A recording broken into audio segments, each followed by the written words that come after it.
আসসালামু আলাইকুম সবাইকে। আজকে নবম দশম শ্রেণীর যে শিক্ষার্থীরা আছো তাদের জন্য আমি একটা টপিক নিয়ে আলোচনা করব।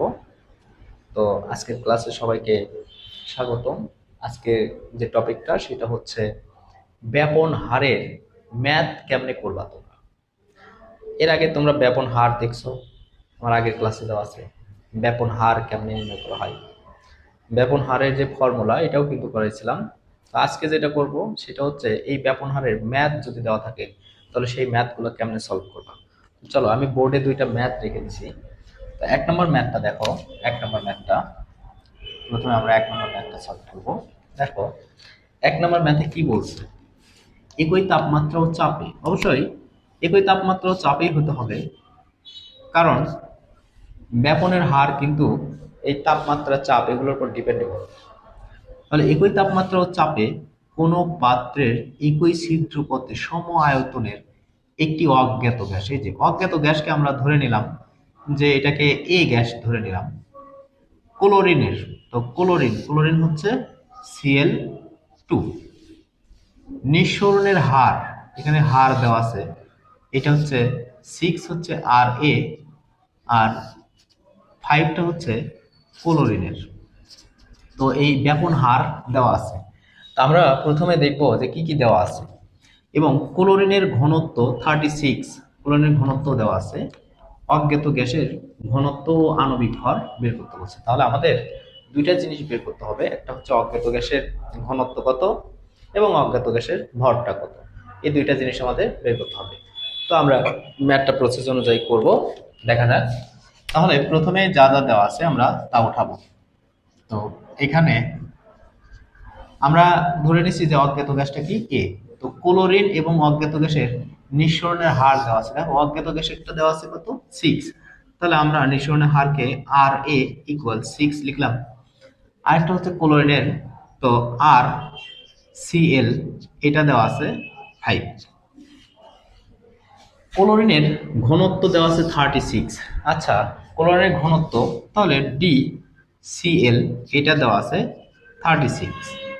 অজ্ঞাত গ্যাসের ঘনত্ব কত, তাহলে ডি এ ইকুয়াল 1। অজ্ঞাত গ্যাসটাকে আমরা কি ধরছি এ।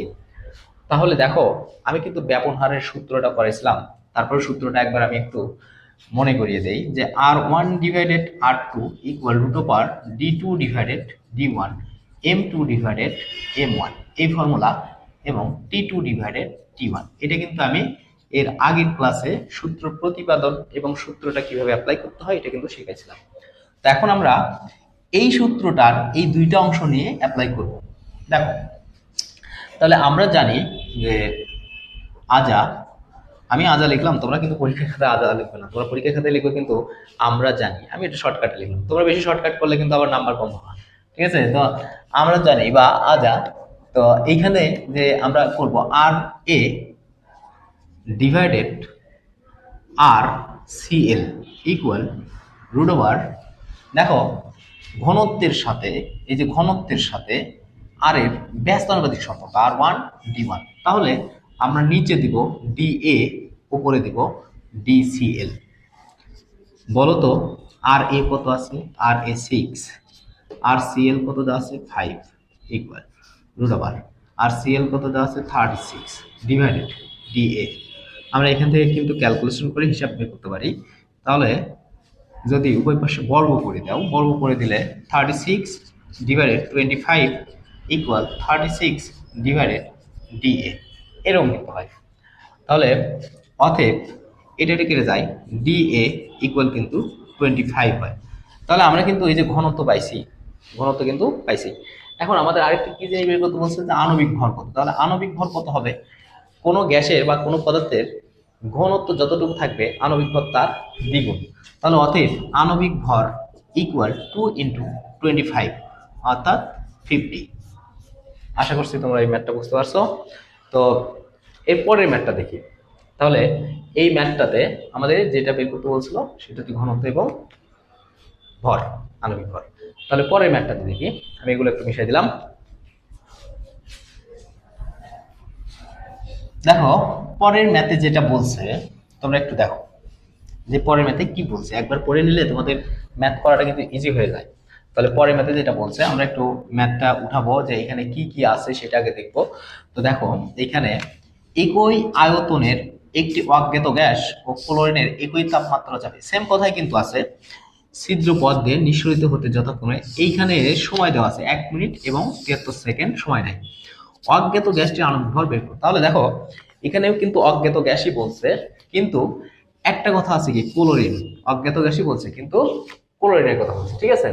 তা আমাদের এখানে প্রশ্ন হচ্ছে, আমাদের এখানে তো শুধু সময় দেওয়া আছে, তাহলে আমরা কি বের করব, যে অজ্ঞাত গ্যাসটির আণবিক ভর। তাহলে আণবিক ভরের সাথে সম্পর্ক যেটা, তাহলে এখানে যা যা দেওয়া আছে আমরা তা উঠাবো।